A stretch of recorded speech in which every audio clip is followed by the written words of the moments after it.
With the NASCAR season getting underway this weekend at the inaugural Clash at the Coliseum taking place inside the LA Coliseum and seeing countless new faces express their interest in NASCAR lately, I thought that it would be a good time to give a quick crash course on NASCAR for all our new friends. NASCAR has a long and complicated history, so while we're not going to be diving into that madness, there are a few things that I think you should be aware of. NASCAR itself stands for the National Association of Stock Car Racing and was founded by Bill France Sr. in 1948 in Daytona Beach, Florida. NASCAR finds its roots in the Prohibition era, where bootleggers who ran whiskey to better avoid police used small, fast vehicles and often would modify their cars for speed and handling. After Prohibition ended in 1933, these same bootleggers kept running their operations to avoid taxation, and from there spawned motor races featuring these cars that ran for pride and profit. Bill France Sr. sought to organize these operations after years of racing on the sandy beaches of Daytona.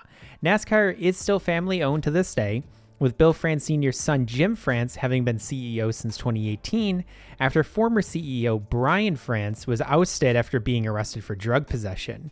The arrest happened after the Most Popular Driver award winner Chase Elliott won his first Cup Series race, so the common mythos in the NASCAR world is that France got a little wild celebrating the good publicity for NASCAR, and in the process ruining his life, but actually doing some really great things for NASCAR and its current state and the things that they are currently trying within the sport. NASCAR has three top series or national touring divisions: the NASCAR Cup Series, the NASCAR Xfinity Series, and the NASCAR Camping World Truck Series. The NASCAR Cup Series, mostly referred to as just Cup or Cup Series, is the top division for NASCAR. This is where the most accomplished drivers generally are and are fighting for the Daytona 500 trophy and the season-long NASCAR Cup Championship. If you're familiar with the names such as Dale Earnhardt Sr. or Jr., Jeff Gordon, Jimmy Johnson, or Richard Petty, the Cup Series is where they race for the majority of their careers. If you're into stick and ball sports, think of the Cup Series as your MLB, your NFL, your NHL, your NBA. New for the 2022 season is the NASCAR Next Gen Car, which heavily takes inspiration from the Australian Supercar Series, with the main focus being on producing closer action-packed racing, while also modernizing multiple elements of an aging car. The next-gen car is meant to reduce spending, as many of the parts are identical across teams, but NASCAR is far, far away from being a stock series, and still allows teams to adjust and manipulate countless parts of their cars, either legally or sometimes illegally, which in and of itself is part of the fun. The Xfinity Series can be considered a feeder series for the Cup Series, in the same way that Formula 2 is for Formula 1. While older drivers might have skipped this series, younger prospects almost always end up here.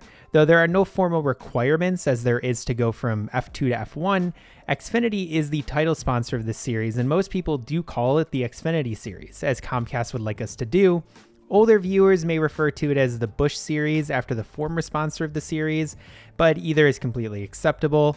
Most dedicated NASCAR fans consider this series to be the best racing as a result of the car and the horsepower, and you are likely to see countless close finishes using a chrome bumper to get a victory. The next-gen Cup car actually took a lot of elements from the Xfinity car, and fans hope to see similar close battles this year throughout the top series. The final main series is the NASCAR Camping World Truck Series, which every fan refers to as the Truck Series. Camping World unfortunately doesn't have the same luck as Xfinity.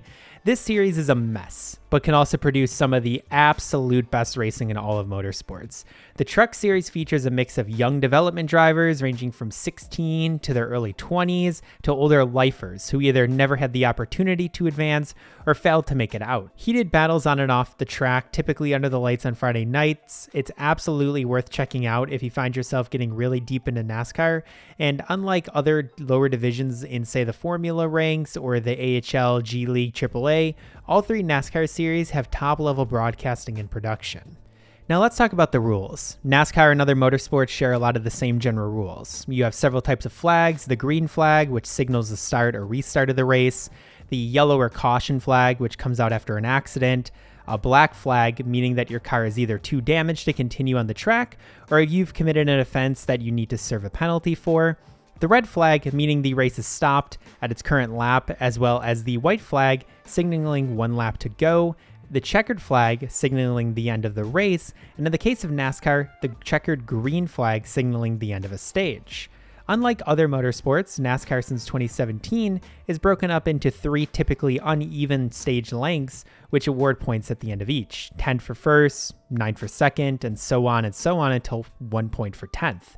The logic for the introduction of these stages was to group the field back together for more restarts and to make the drivers push in the middle of races instead of saving their best for the end, as the extra points can be a difference between making the playoffs or not. That is another thing that is different about NASCAR than other motorsports. NASCAR has playoffs. Drivers compete in a 26 race long regular season, and the top 16 drivers at the end of the season make the playoffs. NASCAR operates on a win and you're in system, meaning that if you win during the regular season, then you are automatically qualified for the playoffs so long as you compete in every single regular season race. If there happens to be more than 16 drivers who have won, tiebreakers would come into play. These playoffs take place with all drivers on the track, not only playoff drivers, so you are competing against not only those in the championship hunt, but also against those who are already eliminated. This can make for some really intense racing and major accidents. The playoffs are split into rounds. The rounds of 16, the round of 12, the round of 8, consisting of 3 races each, with the lowest 4 scoring drivers of each round being eliminated. Drivers earn points for finishing higher in the stages and overall race. Winning stage 1 or 2 in either the regular season or the playoffs gives you 1 playoff point.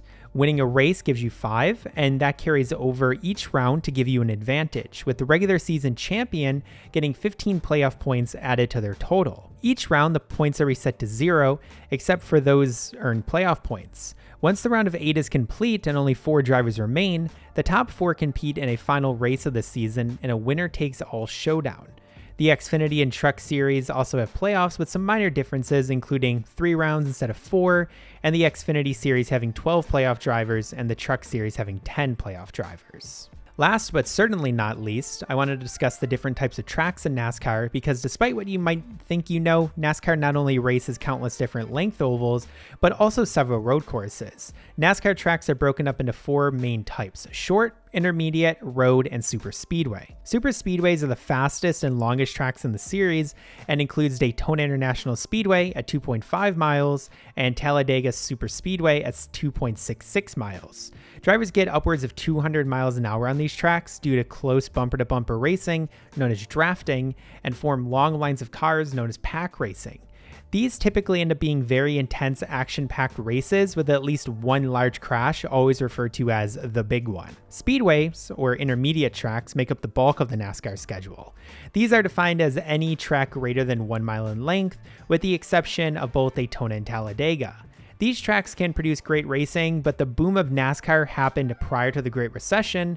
These tracks were constructed to house more fans, and with the current cars being hit or miss with good races, fans have referred to these tracks as cookie cutter, as several tracks are exactly or very similar.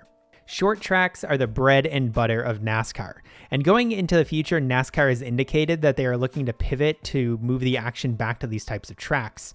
Short tracks are defined by NASCAR as any track less than a mile in length, which causes intense action, short fuses leading to wrecked race cars and hurt feelings.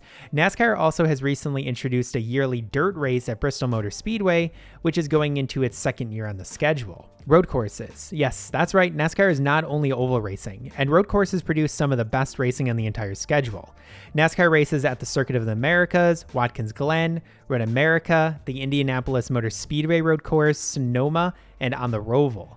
The Roval takes place at Charlotte Motor Speedway and uses both the oval and road course. This term is specific to NASCAR, as IMSA races on the Daytona road course, which also uses an oval, and IndyCar is actually at the Indy road course as well. So this is your crash course on NASCAR. Hopefully everything was clear enough, and don't worry if the playoff system is confusing, you'll figure it out as you watch throughout the season. This season is ramping up to be incredibly exciting, and I encourage you to check out the race this weekend at the LA Coliseum on Sunday, which, while a traditional NASCAR race it is not, it gives us a first look at the Next Gen Car, a very, very small short track, and most likely a fight or two either on or off the track.